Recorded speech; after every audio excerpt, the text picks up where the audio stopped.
designer and author based in Austin, Texas, and the founder of My House of Design, a graphic design and communication agency.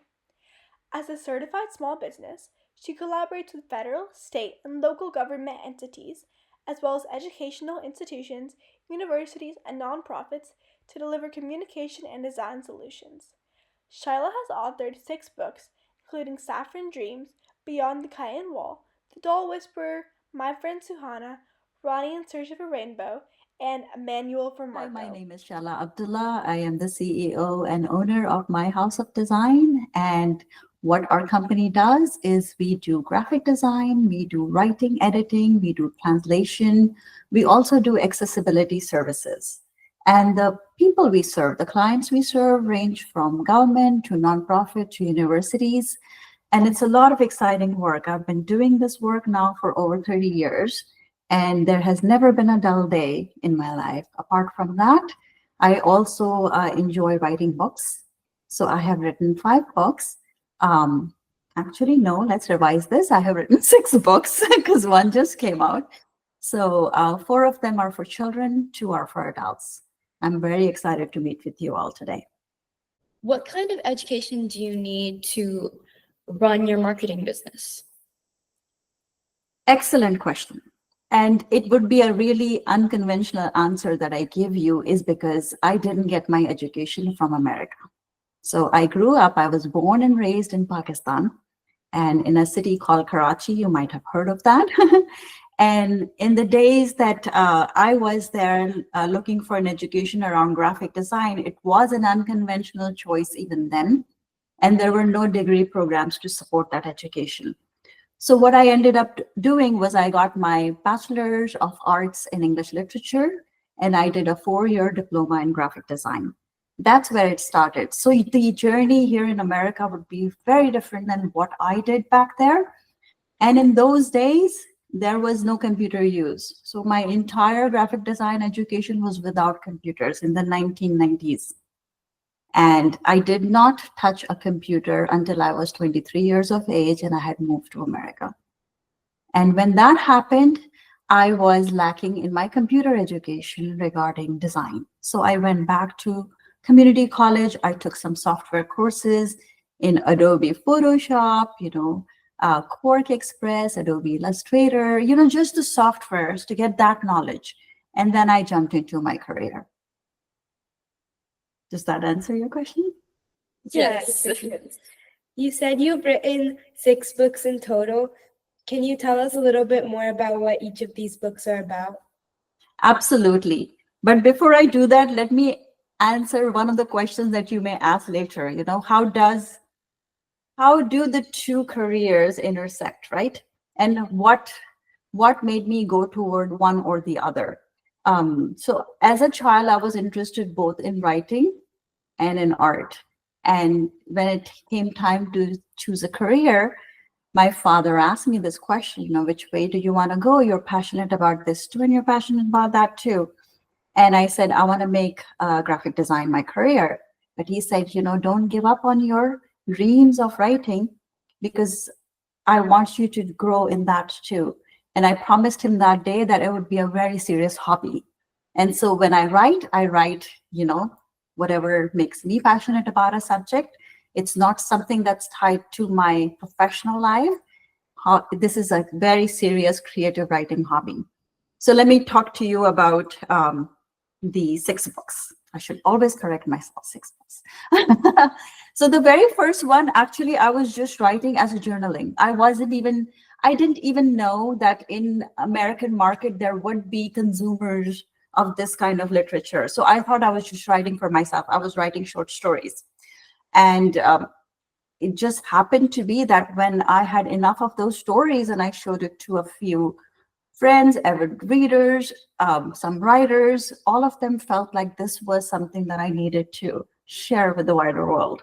And so the first book was Beyond the Cayenne Wall, and it's a short story collection.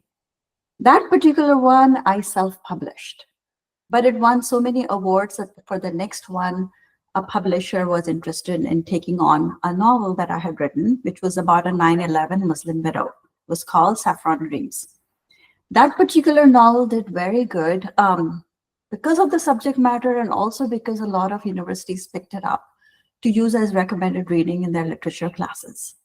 But also because there was a group of researchers that picked up some excerpt from this book and ran a study that said that reading literature like this would actually curb racism.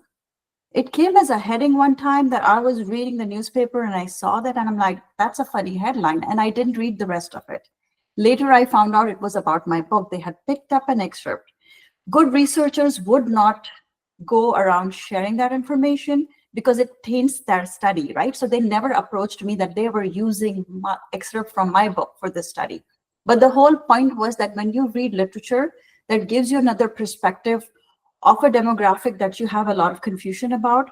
Reading such literature actually helps curb racism. So that was interesting to me too, because once the book is written and goes out in the public, you have no idea. So is it going to do good? When I write, my passion was never about, oh, is it going to do well? How many copies is it going to sell? It was all about, I feel that something needs to be told and I will tell it, Sometimes there is resistance against what I am writing too. And that is part of the journey too, right? Children's books, on the other hand, are much simpler. They're harder to write because in a very short amount of pages, you have to convey your thoughts in a way that makes sense to a child. So it's complex in a way, but it's simpler in the other where, there's not going to be a lot of resistance and, oh, what have you written here, right? So the very first book was a collaborative effort between my daughter and myself. When she was in first grade, she wrote this little essay that was about her friendship with this child who has cerebral palsy, based on a true story. At church, she used to go to a special needs center and help out this child who was her age, couldn't speak, couldn't look you in the eye, couldn't communicate. This child could just rock and just make some sounds. But Anya, my daughter, found a way to reach out to her, and she would go to the center, she would kind of pull Suhana to her lap, and then they would rock together. And to me, it was very interesting to see this friendship that had no words, but it was just a connection of the heart. So she wrote this essay in her own first grade writing about what it meant, this relationship meant to her. So her teacher called me and said, is this a true story? Is this a real person? And I said, yes. And this got me thinking that, if it appeals to this teacher, there isn't a whole lot of literature out there that talks about these things. So I asked Anya if she wanted to collaborate with me and we could make a book out of it. And she was what, 10 years of age at that time. She was very excited. She was a little bit older than first grade by then, but she was very excited. And so we sat together, wrote together, illustrated together. And the same publisher who had taken my second book was interested in this one as well. The fourth one, the fourth one was about this child who has autism, but it was from the sibling's perspective of what happens when you have a sibling who has autism or is on the spectrum, how difficult or interesting your life can be. So it was a humorous take on that, again, based on a real family we know, with all the permissions we had taken from them to do this work.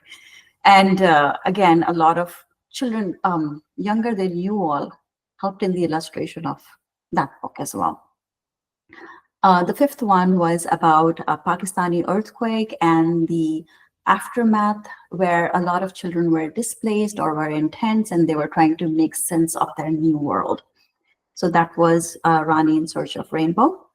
The sixth one was when Scholastic approached me and said, they're doing like a book set of children from different parts of the world that have somehow settled in the US. It had to have the element of school in it.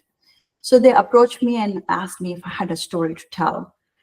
I didn't have a story to tell, So I asked them for a little bit of time. And in researching, I found out that in Pakistan, there is this village called the Village of Dolls, where a lot of these women, they do, handiwork, and they make these amazing dolls. And then this Russian person. She came in the 1990s and saw this village and the work that these women were doing.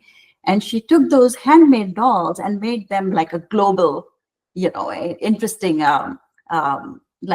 they would sell these merchandise all over the world. And so that little village got really famous. So I thought maybe I'll use that as a perspective, as a background of how this little girl who comes from this village, whose mother was a doll maker, and moves to the US, and what her life was like. So that was the 6th book. It's called The Doll Whisperer. So that's the journey of all 6 books. Kind of a long answer to your little question. Could you share a little bit about the process of writing a book from beginning to start? Beginning to end, sorry. Writing is, for me, writing is not a disciplined activity, I would confess. So I write when inspiration strikes, right? And being a mother, a lot of times writing takes a whole lot of different ways of carrying out. For instance, when my kids were little, especially my older one, I was writing Saffron Dreams. So it required a lot of discipline. I had a full-time job as a designer, and I wanted to write this book. And from the publisher, I had gotten this thing that I had to complete it within a certain time period. So the only time left when you have such a young baby is the nighttime, right? So I would literally go to sleep at 8 p.m., wake up at 2 a.m., and start writing from 2 a.m. until 5 a.m., and then get ready and go to work. And I did that throughout the 9 months I was writing that book. So that was actually the only time that I would say it was a little bit disciplined than afterwards. So the next time when I was writing, I would write in little bursts. So I would take off, like on a weekend, I would start writing, but it would again revolve around the whole parenting business too, and your other commitments and your design job and all of that.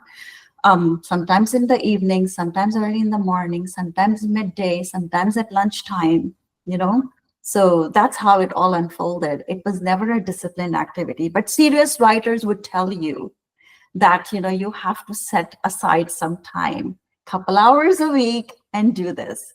But I'm an unconventional writer, right? So it never worked out that way with me. So, but in the end, it worked out for me. A lot of writers, you will find that they also have a lot of degrees around writing, which I don't. My degree is in a different field altogether, but writing is such a passion of mine that I find time to do it when inspiration strikes. So if I get an idea, I will write, and I would be passionate, and I would write for a week, and then I wouldn't for 3-4 months. And I always thought that I would have like 2 books. I never thought it would be 6 books. So it all unfolded just naturally without me planning for it.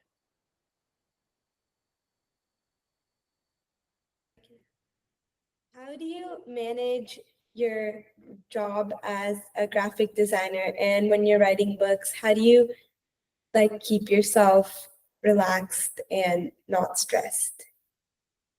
Interesting question. I don't know if you would believe me if I tell you that my work doesn't stress me out at all. So it brings me a lot of joy, both the business of design and the business of writing. So it never feels like I am stressed out ever. I'm one of those that when Mondays come, I am overjoyed because I absolutely love what I do. No 2 days are ever the same. And you're doing creative work, whether it's writing, whether it's design, it's all creative, right? So imagine doing something for the rest of your life that will bring you immense joy every single day, right? I will give you an example that, for the past several months this year, I have parents in their 80s, and they have had some health challenges. They live in Houston. So when I have to go to them, sometimes I've gone in stretches of a week. Then I've come back. My entire November has been 1 week with them, 1 week here, 1 week with them, 1 week here. Every time I take my computer with me, and I'm constantly working even when caring for them. And literally it could be this living room with lots of conversations happening, songs being played, A lot of things are happening, but I could sit with my computer and still do whatever I do. And it doesn't matter what is happening in the background. And maybe it's 30 years of practice or whatever it is. It just comes naturally. And I so enjoy doing it. It doesn't matter where I am, I can still do it. Did I answer your question? Yes, you did. So have you ever had a writer's block, and what do you do when you have one? Writer's block? I think writer's block is a luxury that we don't have anymore when we get older. So writer's block was something I used to get when I was back in Pakistan and I would be writing something. So my journey when I was writing in Pakistan was very interesting. So, you're part of this family loving parents, very encouraging, they would let you do whatever you want, they wouldn't push any careers on you. I was 12 when I started writing for magazines there. And the way we would write, remember, no computers, right? So I would actually write in my little notebook. My dad would take my little notebook to his work. He would type up the entire thing, and then he would send it off to magazines. And then we would get an answer in the mail from them that says, hey, we like your writing, we're going to pay you this much. I was 12 years old. I also had a job, like a freelance contract work at the age of 12 with an interior designer who would hire me to make the layouts of the living rooms or, whichever area of the home she was working for somebody. And she would take me and we would go shop for interior decoration stuff. So it was very interesting. Writer's block, that thing was a luxury. So I remember telling my mom at that time, I need some quiet space where I can write. I was that way at the one point where I needed a quiet place to write. So this woman would go through all sorts of, struggle to find a room in this house of 5 people, to find me a space where I can work without interruption. So I remember it was the living room. It was a living room with doors. So she would close the door. I would be in there working, and she would absolutely forbid anybody from entering. She said, if you enter, she will not be able to get out of a writer's block. Like, this woman knew 30 years, no, more than that, like 35, 36 years ago, my mom, who, hailed from a village in Gujarat state called Bhavnagar, and ended up getting her bachelor's in psychology. This woman was like, no one is going to bother my daughter when she's writing. And, it was very sheltered, right? And so that all worked out good. I used to write, I used to get paid. When I moved to US, I stopped writing completely. I thought, who would even want to see my writing? Of course, at the back of my mind was this promise that I had made to my dad, right? But I was like, I don't know when this will happen.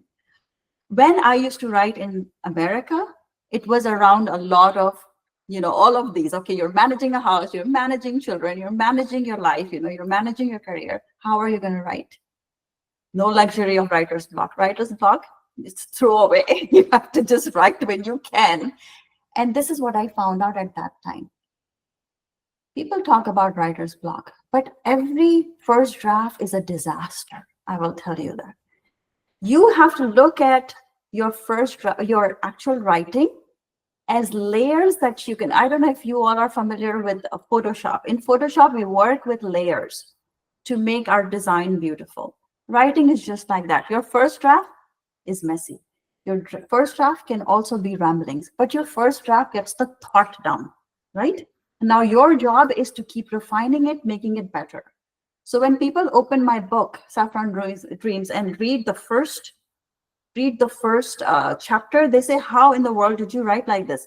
I didn't write the first draft like this. I didn't. This was probably the 50th draft of that particular page. So understand that writer's block can be there, but if you get your ideas down, even if it's in the form of bullet points, it serves as a reminder of what you were thinking. When you next feel inspired, write again, make it better, make it stronger, and then go back and make it even stronger. So that's how the process works. So Saffron Dreams, my novel, was written in 9 months, 3 years in the editing process. Okay, so yeah, writing is more difficult than design. Okay, you have to remember that, because and writing is going to be judged for the rest of your life. Why was this written like this? Why didn't you do this? Hey, where is the comma in this? Right? It's going to be judged on even silly things like that. And it's out of your control. Once it leaves your hand, you have no control over it. It's much harder. Design, I can go back and revise it, massage it. Unless it's printed, then it's gone. Right? Do you use your graphic design skills to design the covers and pages of all your books? Very interesting question. So, for my first book, I was able to design the cover for it. With the second book with the traditional publisher, he and I had a deal that I would do my book cover to cover, which means not just the cover, the interior layout as well. So Saffron Dreams, from entire thing, from the cover to the interior, to the marketing materials, to the website, everything I did. Subsequently, the 3 other children's book, which was with the same publisher, they gave me completely again. Cover to cover, I could do my own thing. So 2 of them I completely illustrated with some young designers. The third one, I did the layout for, but I hired a professional artist to do it. Scholastic doesn't give you any of those things, right? They'll say, no, we have our designers. And for this particular project, they were very careful about selecting an author from a particular place, and then the same illustrator from that same part of the world. So if the story was written as a background of a Pakistani kid, they wanted the illustrator to be from a Pakistani background, right? So they matched me up with this illustrator. And the process was very interesting. Page by page, I had to provide artist notes. This is what this character should be doing. This is what she should be wearing. This is what should be on the wall. This is what should be around her. And then to give perspective of what those things would look like, I would provide them images, I would provide them links. And that's how this process unfolded. Then they would send me the first draft of the illustrations, and I would send back suggestions. Again, the same process, a couple of revisions, and we got there. So they gave me that much right that I could actually provide some feedback on the artist notes and then the actual artwork. But that's the extent of what the big publishers would let you do.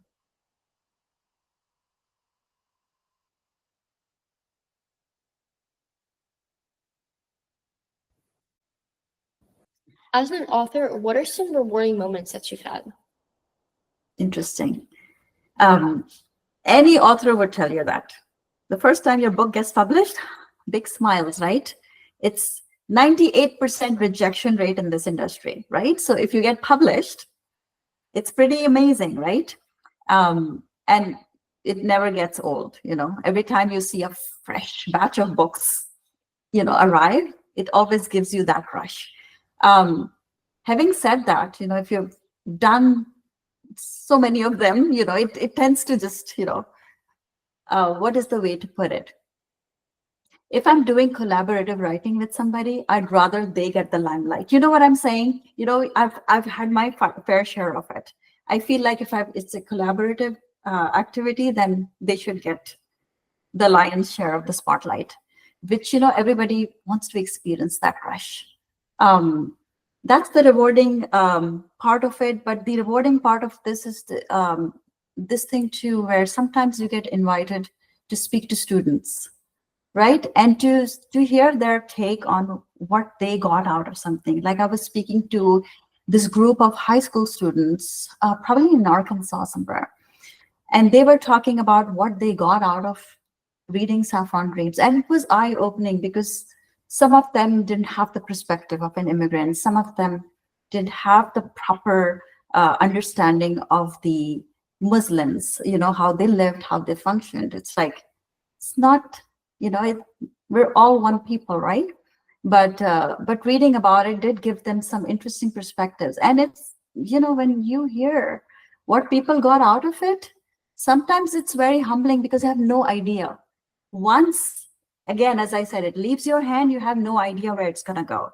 But it's humbling to know that it's made an impact in somebody's life. So that's pretty rewarding. What are some challenges that you faced in your hobby as an author? One of the biggest challenge I talked about was um, this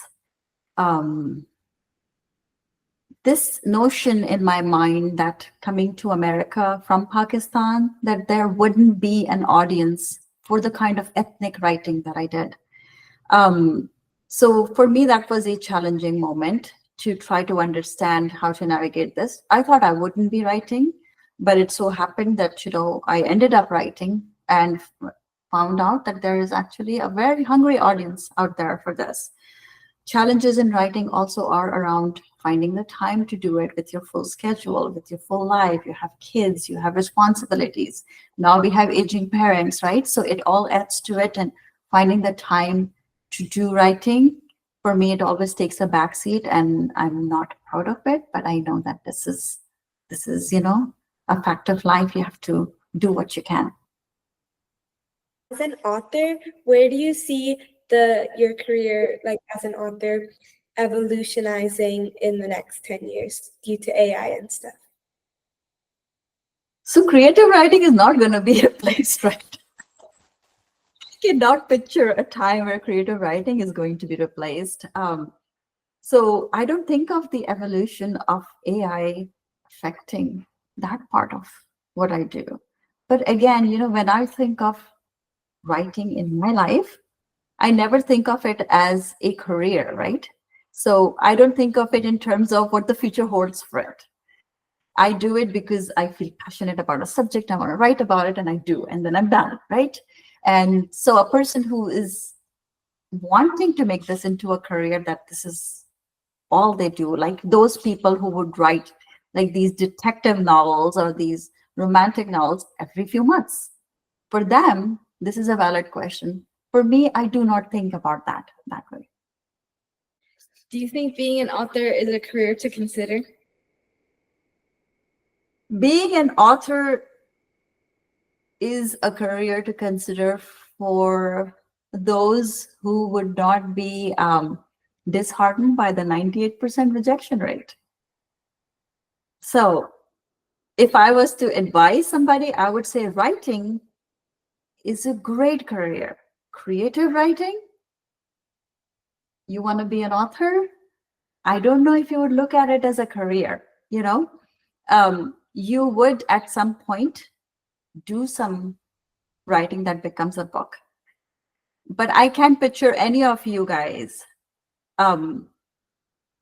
submitting 30 different manuscripts to 30 different agents and waiting 4 to 6 weeks for them to respond back to you and not doing anything else. I can't picture that, right? I don't think you can picture that either. So the way traditional publishing works is, yes, this is the first step. If you feel like you have a really good piece, you're going to submit it to 30, 40 different agents, and you just hold tight, hang tight, 6 to 8 weeks. You may or may not hear from them. You don't hear from them, you try another 30, 40, and then you wait again. You don't hear from them, then you say, okay, let's try some publishers who are open to receiving unsolicited materials. Again, 6 to 8 weeks, hanging tight. I can picture that as a career. I really can't. But writing, journalism, and even the kind of writing we do for our clients. So let me explain to you the kind of writing we do for our clients and why that's such a good career. We write infographics. We write content for handouts. We write content for CDC toolkits. There would be my proofreaders who would be going through the entire toolkit of a CDC and proofing it, right? We could be writing blog posts for software companies. We could be doing a number of these things with good creative writing. We do this impact report for Texas A&M. Great writing. You have to coordinate with different pieces. You have to interview subject matter experts. You have to put together in the form of a cohesive report. Amazing career. You could be writing a book on the side and the waiting game can go on there. But being an author would not be a career. You know what I'm saying?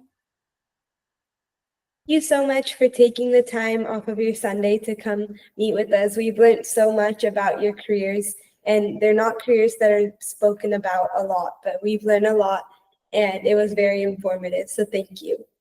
Thank you. Thank you. Thank you so much for meeting with me today. I really enjoyed listening to all of your questions, very interesting questions, and I hope you learned a lot. Takeaways. When your career involves doing work you enjoy, you are significantly less stressed. Every first draft is a disaster, a rambling, chaotic mess. It's just the first step. You refine it into something amazing later. Once you publish something, it is out of your hands. You've sent it out into the world to be judged. There are lots of different careers in writing, including infographic writing, writing reports, and writing blog posts.